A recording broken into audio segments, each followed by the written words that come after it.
नमस्कार दोस्तों, जय हिंद। कैसे हैं आप सभी लोग? आशा है आप सभी अच्छे होंगे, अच्छे से पढ़ाई कर रहे होंगे।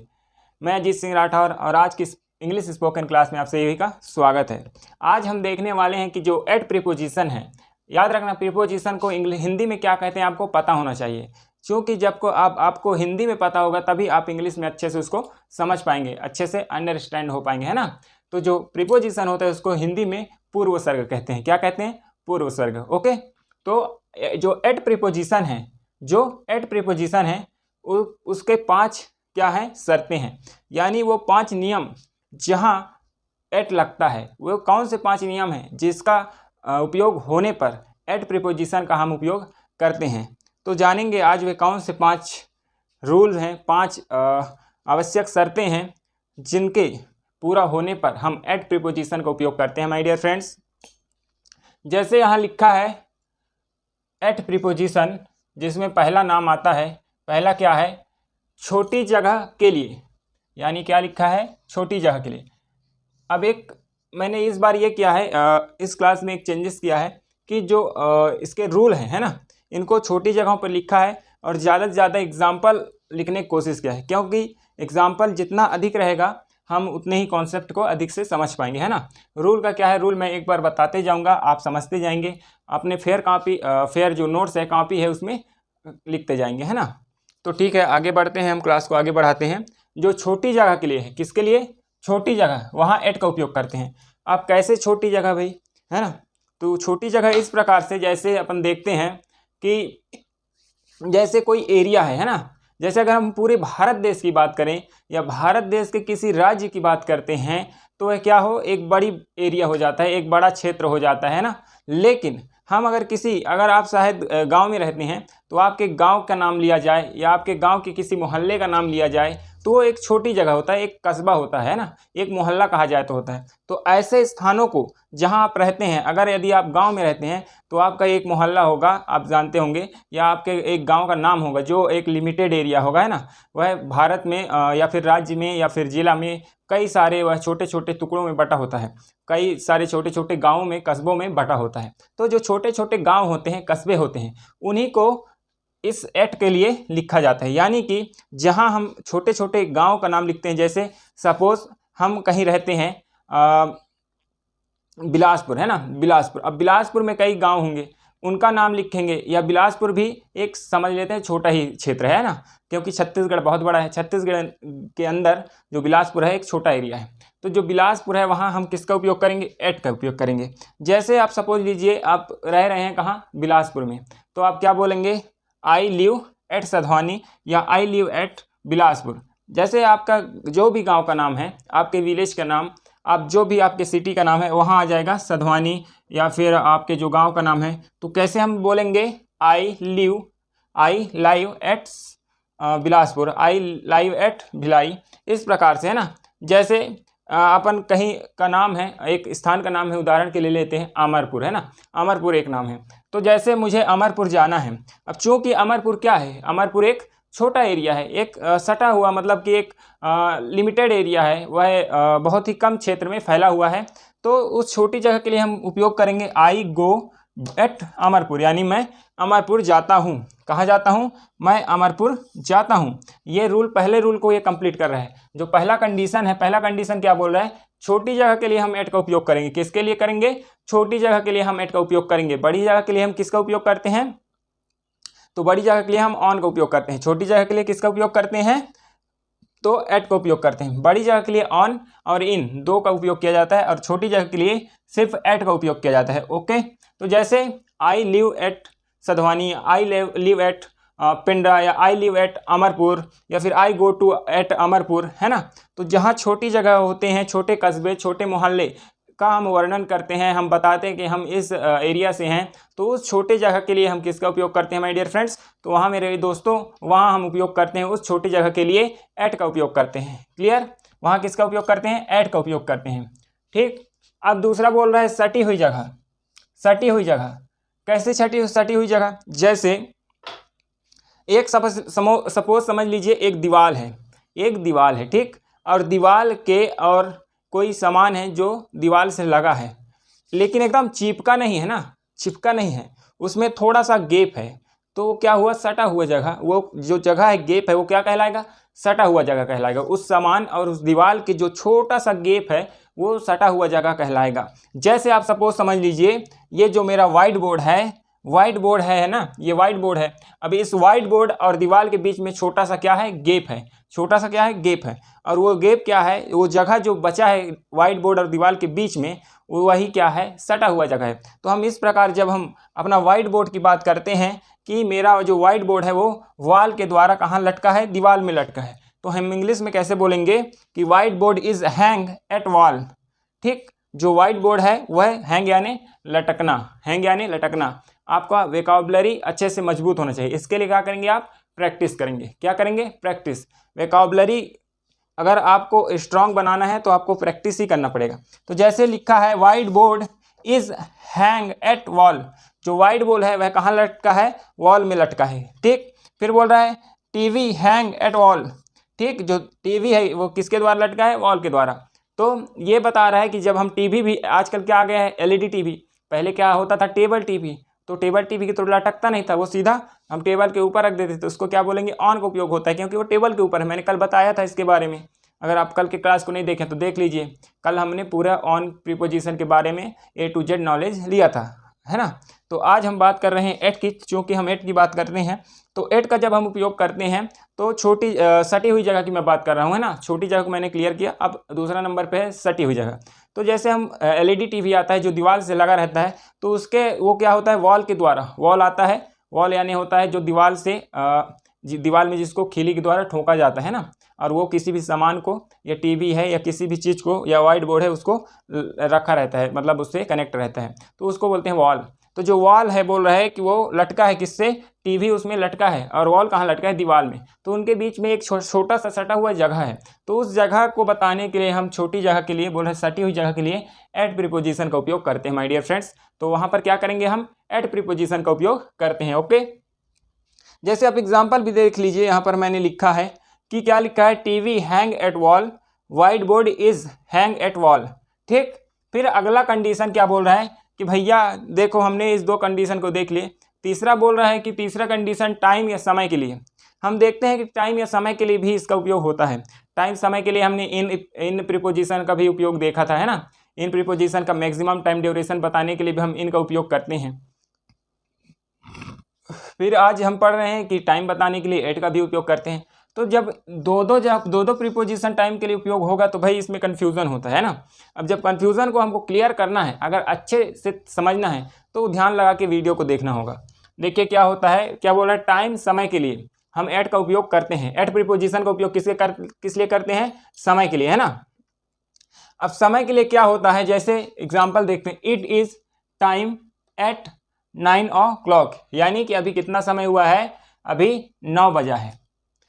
स्कूल इज ओपन, स्कूल खुलता है एट 10 o'clock, 10 o'clock, यानी कि जहाँ बजे आए, यानी इसमें ये नहीं आएगा कि 10 हावर, मतलब 10 हावर्स। जब 10 हावर्स बोलेगा तो यहाँ याद नहीं आएगा, क्या नहीं आएगा, एट नहीं आएगा।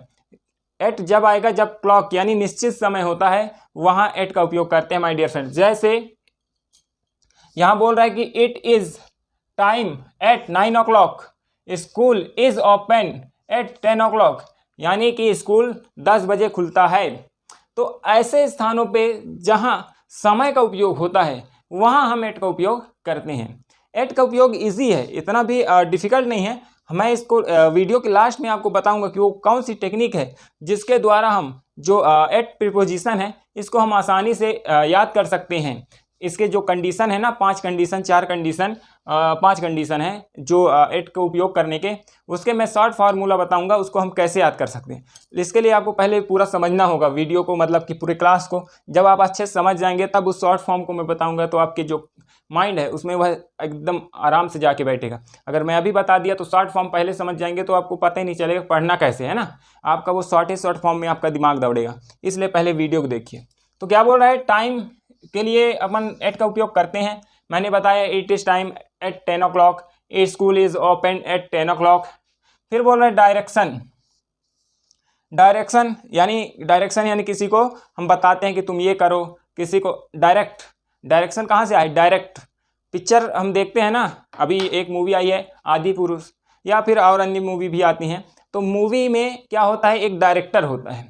डायरेक्टर क्या करता है, निर्देश देता है, डायरेक्शन देता है कि भैया तुमको ये करना है, तुमको ये करना है, यहाँ ये बोलना है। ये सब डायरेक्टर के अंतर्गत होता है। तो वही बोल रहा है यहाँ कि हम जब किसी को डायरेक्शन देते हैं, किसी को निर्देश देते हैं, तब हम किसका उपयोग करते हैं, ऐट का उपयोग करते हैं।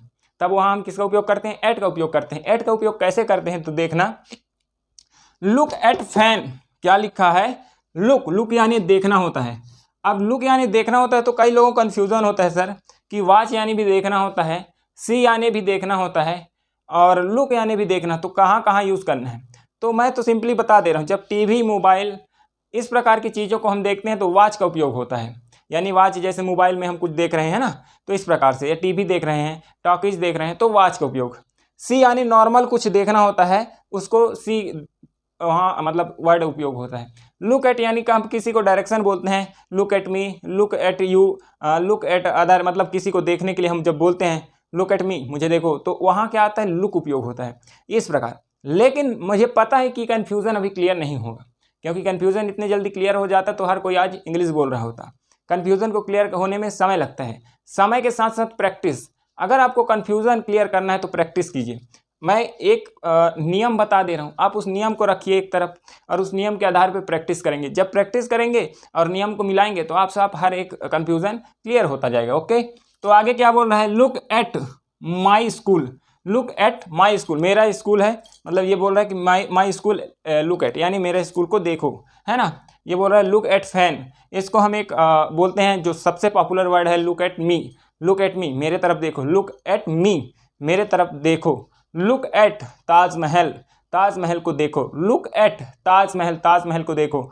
Look at Narendra Modi, Narendra Modi, look at mister Narendra Modi, Narendra Modi को देखो। लुक एट, ये क्या है, डायरेक्शन बताने के काम में आता है। हम किसी को जब डायरेक्शन देते हैं तो लुक एट बोलते ही हैं, तो वहाँ आता है डायरेक्शन के लिए भी एट का उपयोग करते हैं।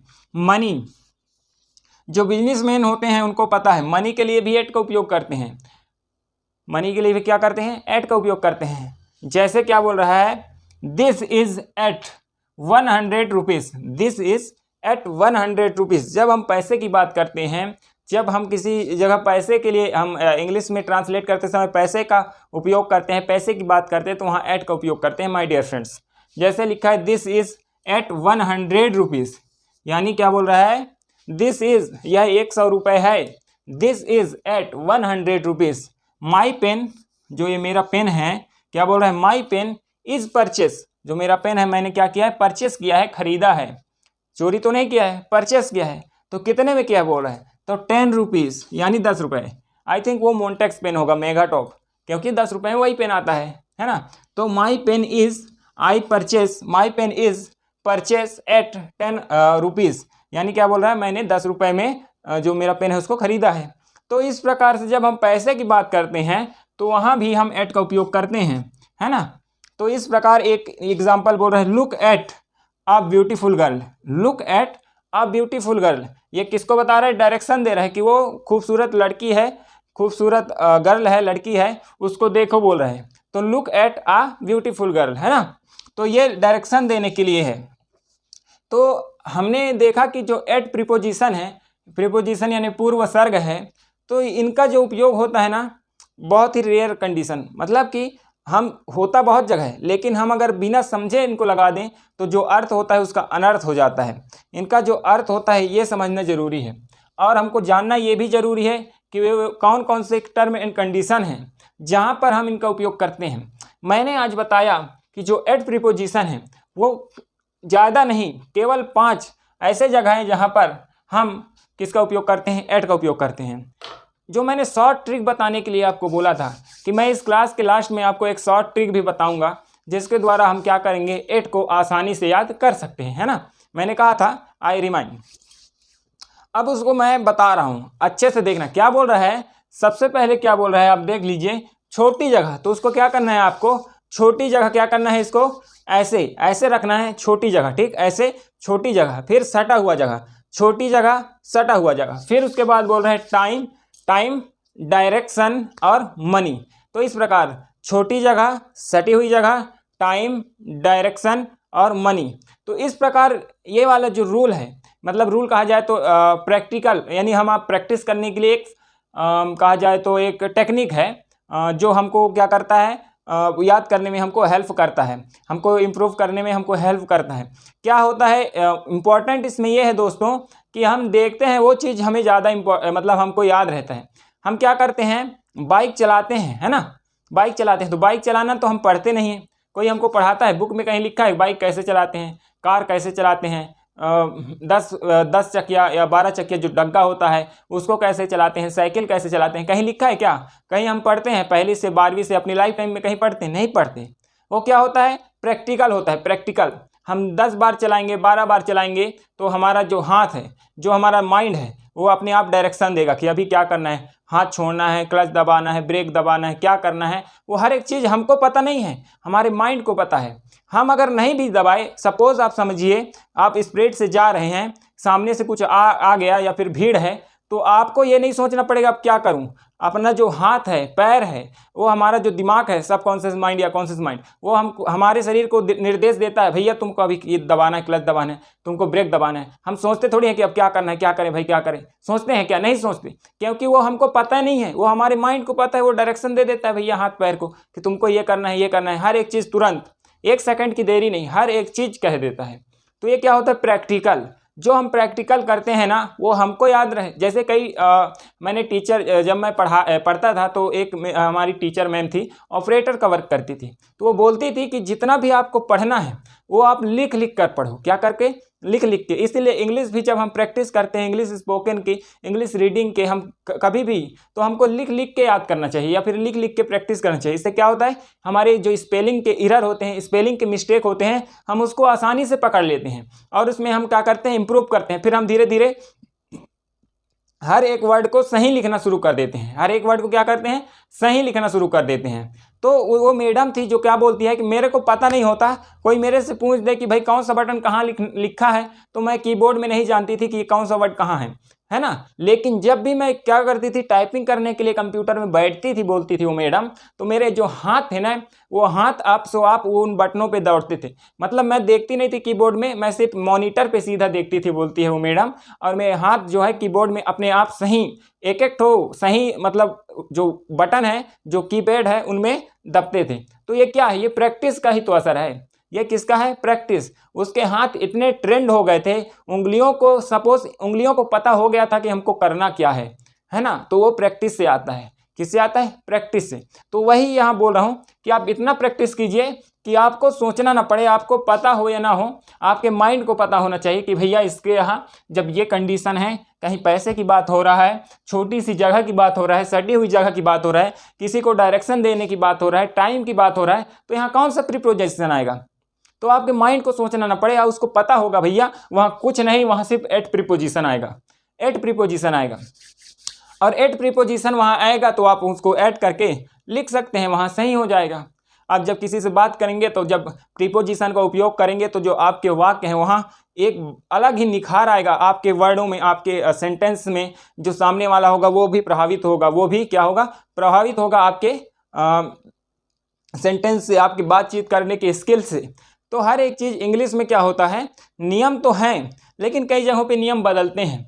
जो इंग्लिश का नियम है वो प्रैक्टिस से ही आता है। हम जैसे हिंदी में कुछ चीज़ें हैं, हिंदी में कुछ चीज़ें नहीं, बहुत सारी या सभी चीज़ें नियम है, एक नियम के दायरे में वो बंधी हुई है। अगर हम उस नियम को याद कर लेते हैं तो हम हर एक चीज़ को जान लेते हैं। लेकिन इंग्लिश में क्या है, नियम है, लेकिन कई जगह, बहुत जगह वो नियम बदलते हैं, यानी समय, जगह, स्थान समय के जगह पे, मतलब उपयोग होने के अनुसार उनका अर्थ बदल जाता है। स्पेलिंग एक रहेंगे, अर्थ बदल जाता है।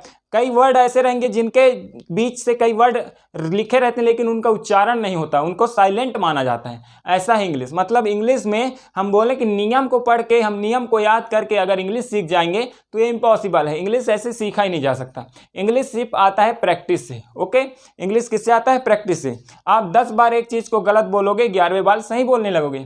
5 बार किसी चीज़ को गलत बोलोगे, अगर आप प्रैक्टिस कर रहे हैं, आप देखेंगे अरे ये गलत हो रहा है, तो आप अगली बार से सही बोलने लगेंगे। ये होता है प्रैक्टिस। सपोज आप प्रैक्टिस नहीं कर रहे हो, आपने यहाँ पढ़ाई किया, आप एक कुछ चीज़ें गलत पढ़ ली, गलत कैसे? मैं यहाँ लिखवा कुछ रहा हूँ, आपको कुछ आप कुछ कर रहे थे, उसके वजह से आपने कुछ गलत लिख लिया। अब आप उसको जाके घर में पढ़ रहे हैं, है ना, आप उसको क्या कर रहे हैं, पढ़ रहे हैं। अब आप प्रैक्टिस नहीं किए, आप लिख के नहीं देख रहे हैं, तो आप पढ़ तो लिए, आपको याद है कि फाइट FIGHT, तो आपको फाइट का स्पेलिंग पता नहीं है, FIGHT होता है, फाइट का स्पेलिंग नहीं पता क्योंकि आपने लिखा ही नहीं है। आपको याद है सिर्फ मुअक्खरा, फाइट होता है, फाइट यानी लड़ाई होता है, फाइट यानी लड़ाई, फाइट यानी लड़ाई। अब सपोज एग्जाम देना है, आपको फाइट का स्पेलिंग लिखना है, तो अब आपको पता ही नहीं स्पेलिंग है क्या। अब कोई स्पेलिंग है FIT फाइट लिख देगा, FIT फाइट लिख के आ जाएगा, हो जाएगा गलत। FIGHT फाइट होता है। तो ऐसे होता है प्रैक्टिस का असर। तो ठीक है दोस्तों, आज हमने क्या देखा, एक बार रिवीजन कर लेते हैं जल्दी से, फिर आज की क्लास को हम यहीं पर समाप्त करेंगे। आप अगली क्लास तक अच्छे से पढ़ना, फिर अगली क्लास में हम बेहतरीन रिजल्ट के साथ पढ़ाई करेंगे, ठीक है। एट प्रीपोजिशन में हमने आज पढ़ा छोटी जगह के लिए, सटी हुई जगह के लिए, टाइम या समय के लिए, डायरेक्शन के लिए और मनी या पैसा के लिए। ये 5 ऐसे कंडीशन है माय डियर फ्रेंड्स जहां हम एट प्रीपोजिशन का उपयोग करते हैं। ओके, यहां तक हमने क्लियर किया। हमने कुछ एग्जांपल भी देखे, आई लिव एट सधवानी, या फिर आप कहीं भी रहते हैं उसको आप ले सकते हैं, मैंने अपने स्थान को ले लिया, ठीक है, उसमें कोई इशू नहीं है। तो इस प्रकार हमने थोड़े बहुत सारे यहाँ तक के 11 हमने एग्जाम्पल भी क्लियर किया है, क्योंकि आई ट्राइड, मैंने कोशिश किया कि जो बच्चे हैं उनको कंडीशन तो मैं लिखवा दूंगा, मैं बता के बोल दूंगा, तो अगर वो छोटी सी जगह में रहेंगे तब भी कोई दिक्कत नहीं, बट जो एग्जाम्पल है ज़्यादा से ज़्यादा मैं एग्जाम्पल यहाँ अगर लिख लेता हूँ, यहाँ एग्जाम्पल अगर क्लियर करवाऊंगा तो उनका जो कन्फ्यूज़न है वो क्लियर होगा, और कन्फ्यूज़न क्लियर होना है मतलब आपको हर एक चीज़ बेहतरीन तरीके से समझ में आ रहा है।